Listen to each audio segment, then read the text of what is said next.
You're listening to the MLCC On the Road podcast, brought to you by the Michigan Liquor Control Commission, with hosts Sarah Weber and David Marvin. Welcome back to the MLCC On the Road podcast. I'm David Marvin, and with me today is Sarah Weber. And we are literally on the road today over in Muskegon, Michigan, where we are at the Michigan Craft Beverage Summit that is put on by the Michigan Craft Beverage Council.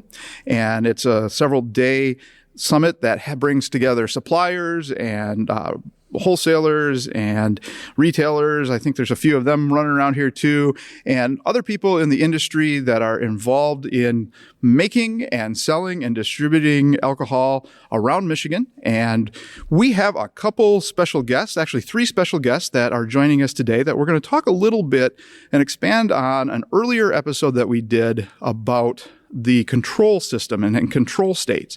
And today we have Richard Anderson, who is a co-founder of Fish Distillery. We have Larry Cekola from Imperial Beverage, and we have Jon O'Connor from Road Distilling. And gentlemen, I would like to have you just give a brief introduction about yourselves so that we can get a kind of an idea of where you're coming from before we get to some questions. And so, Richard, I would like to start with you. Well, sure. Richard Anderson, co-founder of Fish Distillery, recently went through a ownership transition, so I guess you can count me as recently retired. And of course, that came after entering the business into my retirement back in 2016. And so Fish is a farm distillery in northern Michigan, just south of Traverse City. Jon O'Connor. I'm the co-owner and co-founder of Road Distillers in Grand Rapids, Michigan. We were the first legal distillery in the city in its history. Big beer town, but nobody had made distilled spirits in Grand Rapids when we started. We're a grain-to-glass distillery focused on producing everything that we make from raw ingredient to finished product, utilizing Michigan's abundant agriculture at every possible opportunity.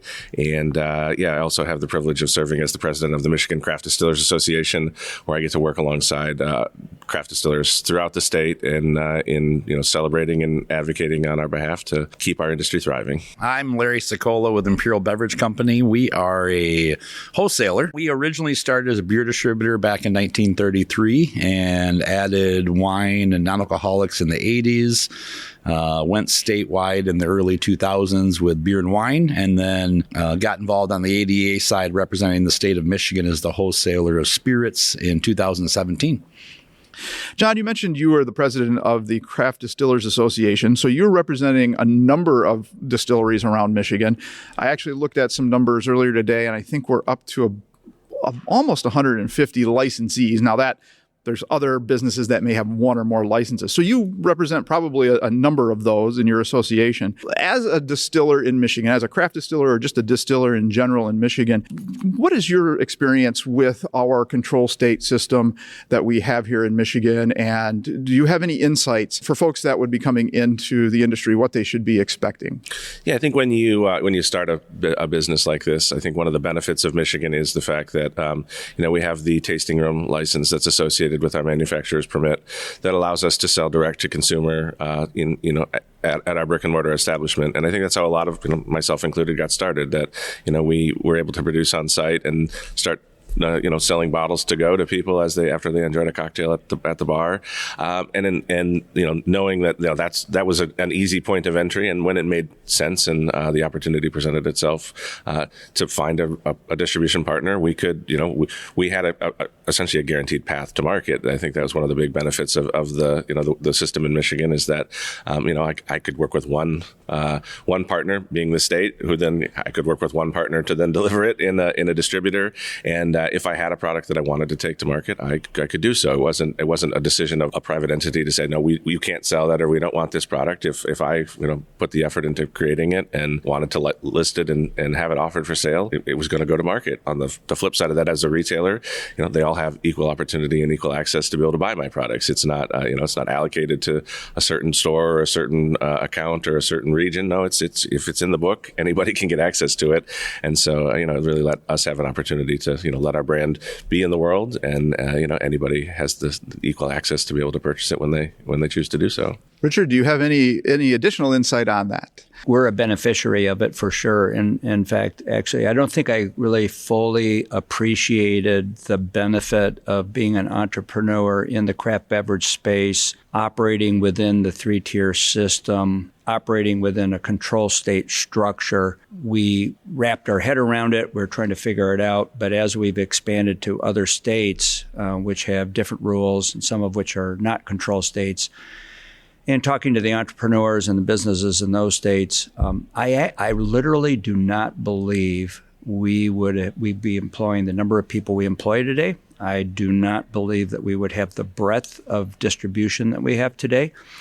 And I think that from a standpoint of starting a craft enterprise in Michigan, there are enormous benefits of having a control state structure, primarily that access to your product in a state that's got 2 time zones and takes 15 hours to drive across, and getting 1 bottle to Copper Harbor or 5 cases to Total Wine. This structure, I think, has been very favorable to growing businesses in Michigan. Larry, you're on the delivery side of it for us. And so just for those who are listening that may not have caught the earlier episode about our control state system here in Michigan, there are 3 what we call authorized distribution agents. And those 3 ADAs, as we call them vernacularly, they are wholesalers that deliver. Some do wine, some do beer. You guys do wine and beer. And they also then have taken on the spirit distribution for the state. And they are our official agent of the state of Michigan. In Michigan, all the spirits that are sold to retailers are initially purchased by the MLCC, the commission, and then they are distributed by our ADA partners. And Larry and his family and his company, Imperial Beverage, they are one of those 3 ADAs. Larry, from your perspective, how does the ADA system assist our in-state suppliers? And then we have a lot of out-of-state suppliers also. How does Michigan compare to some of your counterparts in other states? So yeah, Michigan, really, it's a control state, but I would describe Michigan as an open state from access to market. I think both what Richard and Jon talked about is a huge advantage in Michigan. Spirits has access to market. The state does not limit how many products are brought into the state, how many products are listed with the state. Many other control states do limit that. And to get into a state in those other control states is very difficult. So although we're called a control state, we're also a version of an open state. Part of the requirement, there's only 3 ADAs in Michigan. One of the requirements is that we deliver to every county every week. And so any customer in the state that orders a case of liquor gets a delivery every single week. And Richard referenced Copper Harbor all the way at the tip of Keweenaw Peninsula. It is, it's a 12-hour drive from my warehouse. So, and we deliver there every week and take care of any customer who needs spirits. We also go to market with beer and wine in the same territory. We're able to handle that from both sides. And so we do deliver beer and wine to every customer every week in every county, 83 counties in the state of Michigan. So the 2 go hand in hand when you look at that front. And just for a point of reference, we're recording this in late March of 2026. And I have to imagine Copper Harbor would be a rough place to get to this week. We had a significant snowstorm last week where there were 3 to 4 foot of snow that the Upper Peninsula got. And so that was driving up whiskey demand. I'm pretty sure whiskey demand went up during the storm. So you got to get those trucks unstuck and get them up there. Say 2 days before the storm and 2 days after the storm, liquor sales went through the roof. We do deliver all the way up to Keweenaw Peninsula. Last week with that big snowstorm mainly hit, Marquette, the middle of the state. Keweenaw wasn't actually that bad last week, but where our warehouse is in Ishpeming, we got about 40 inches and 36 hours. So it's amazing what our team does up there every week to keep the trucks running. We deliver 4 days a week, and we've only shut down 1 day in the last, I've been doing this 35 years, and we only shut down once, and that was because temperatures were negative 40. You guys might remember that year. And we were worried about product freezing on the truck. We have 4 warehouses across the state, 3 in the Lower Peninsula, 1 in the Upper Peninsula, and that gives us the ability to cover every single county no matter the weather conditions. And that is something for retailers that are listening to this, or people that are interested in getting into the retail space. When it comes to spirits, the law says that the state through our ADA partners, must deliver once a week, and it's free delivery as long as you order at least one case. That's a pretty good deal. It's an amazing deal, actually, where other states are not that way. And also, you mentioned, Larry, the number of products. Last time I checked, we have about nearly 16,000 SKUs. So there's some of those are the same brand, just in different sizes. But compared to some other states, that is just a huge number. That's what we always talk about and I think you guys have hit on this, is that barrier to entry is not there. You can be a local, hometown, homegrown distillery, make a product, and we're going to carry it.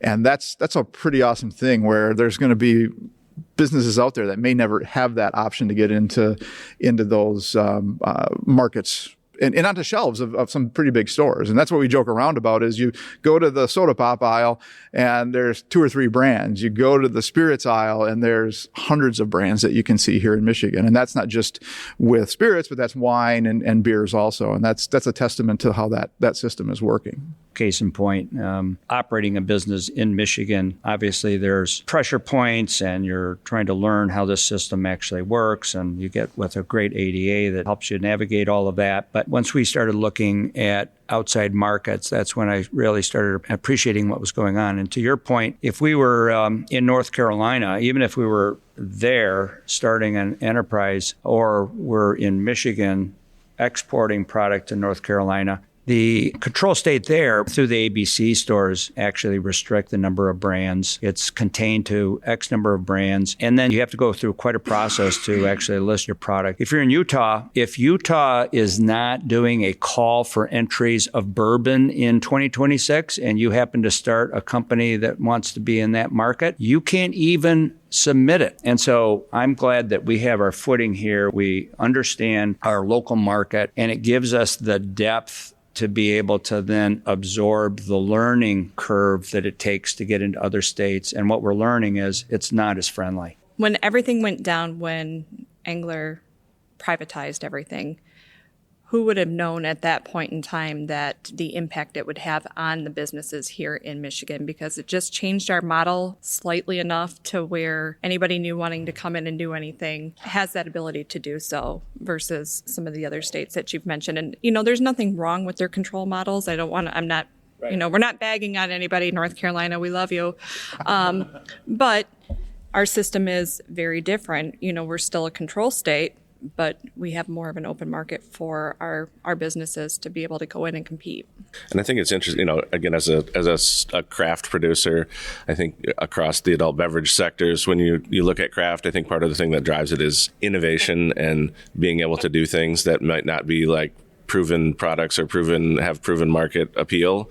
And so, if I create something at my distillery and I want to make 5 cases of it, I can still go to market with it and people can still have access to it. There's enough hurdles and barriers to entry to getting a spirits product to market with label approval and formula approval and state approval. And those things all take time. But when the product actually comes to life and it's in a bottle, I know it's going to be able to go out the door, and it allows us to actually try things. And, some of them are more successful than others, but at least it's not a barrier to innovation, and lets us do one-off products and get them out to a retailer that might want to support them, or get a interesting spirit product into the hand of cocktail bars that are willing to play with those types of products and make weird drinks with them that might catch on. And some of those things have paid off, where we've done something at a small scale one time, and then the next year you make 5 times as much because people got excited about it when you got it out in little bits and increments. The way in which the current regulations set the tone in Michigan has created, I think, a fair amount of openness by the distributors to understand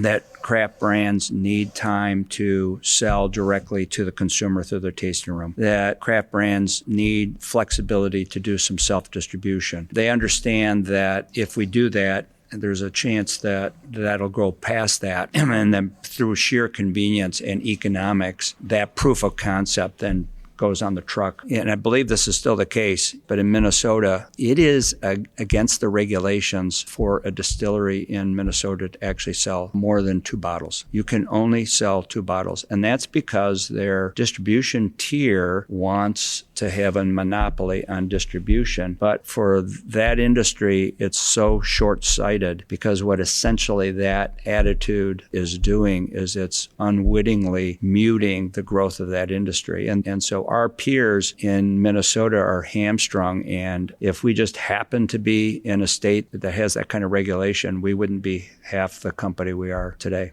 I was going to add in on that, Richard. As a distributor, the wholesaler tier of that 3-tier system, the fact that beer, wine, and spirits in Michigan can self-distribute is a huge advantage to us. We look at it as it's a wonderful thing. You learn the industry, you learn the nuts and bolts about how distribution works.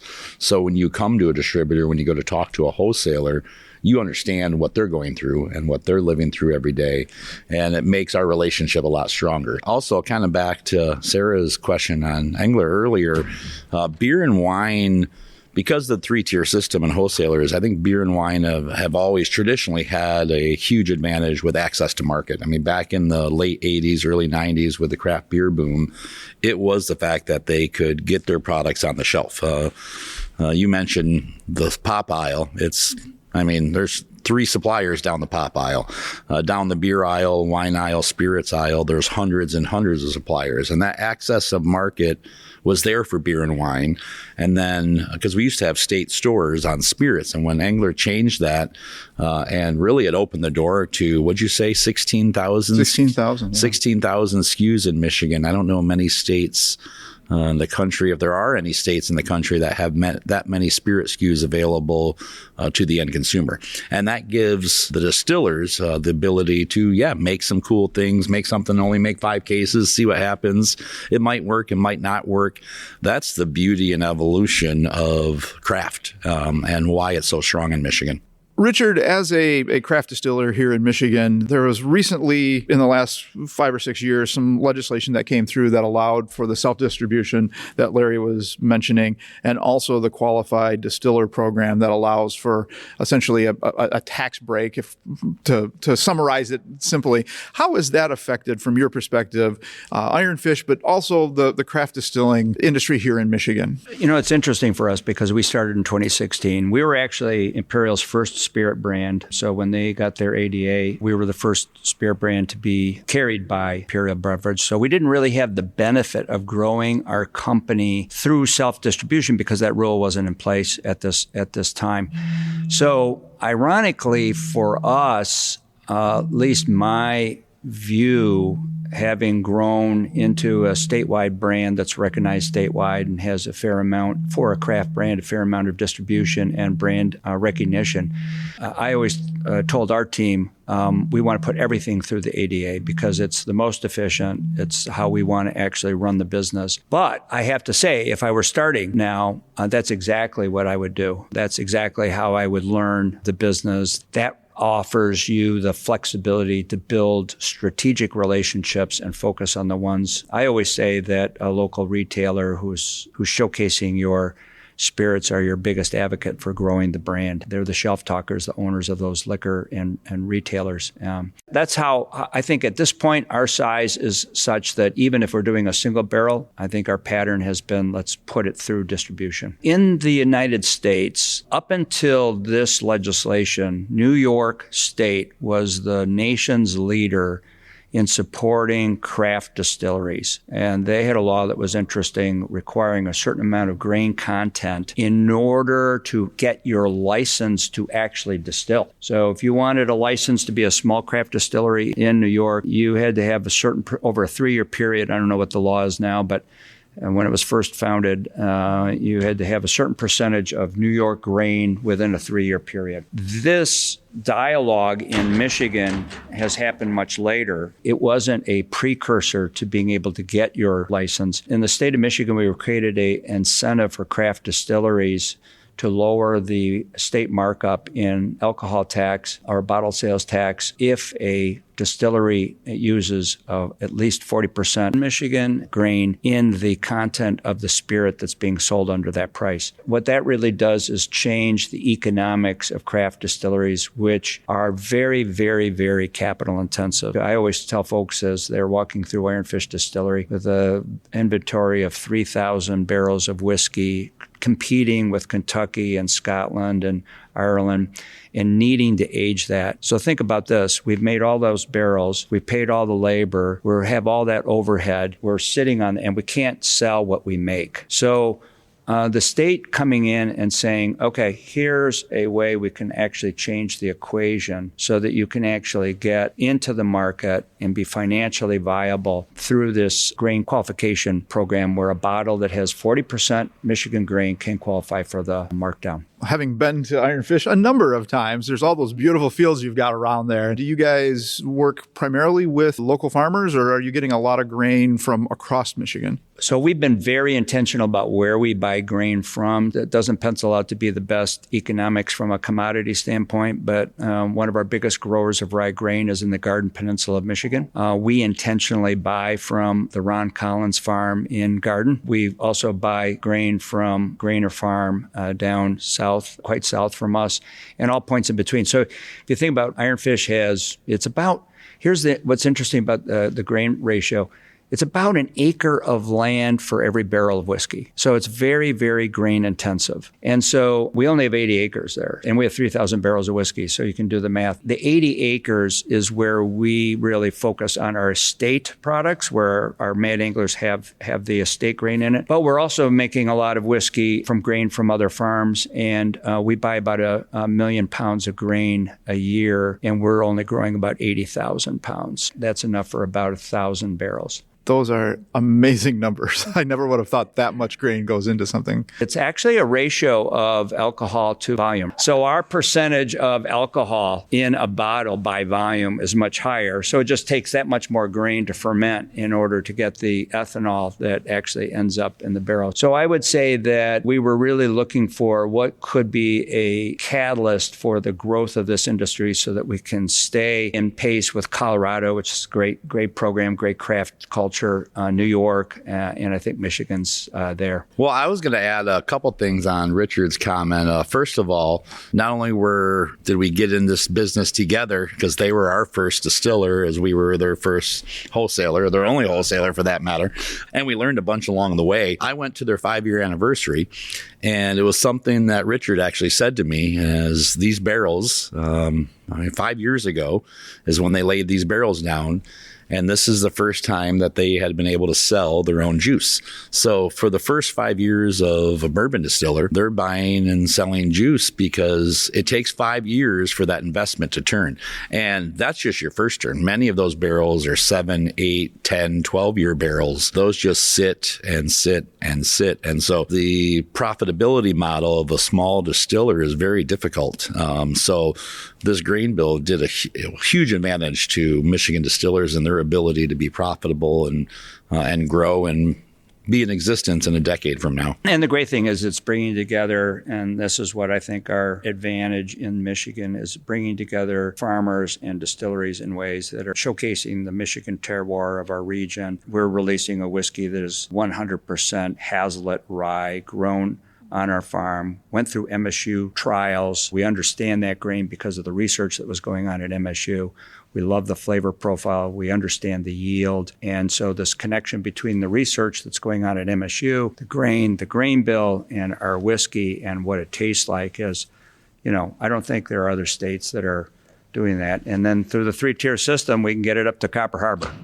Gentlemen, thank you for joining us today. This has been fantastic to sit and talk with you for a little bit and learn a bit about your businesses and how you guys partner together and how we can be partners as the commission with our distillers and our ADAs. Thank you for being here and sharing your expertise, and we will look forward to talking to you again on the MLCC On the Road podcast. The MLCC On the Road podcast is brought to you by the Michigan Liquor Control Commission. For more information on the Michigan Liquor Control Commission, please visit our website at www.michigan.gov/LCC. Thank you for listening.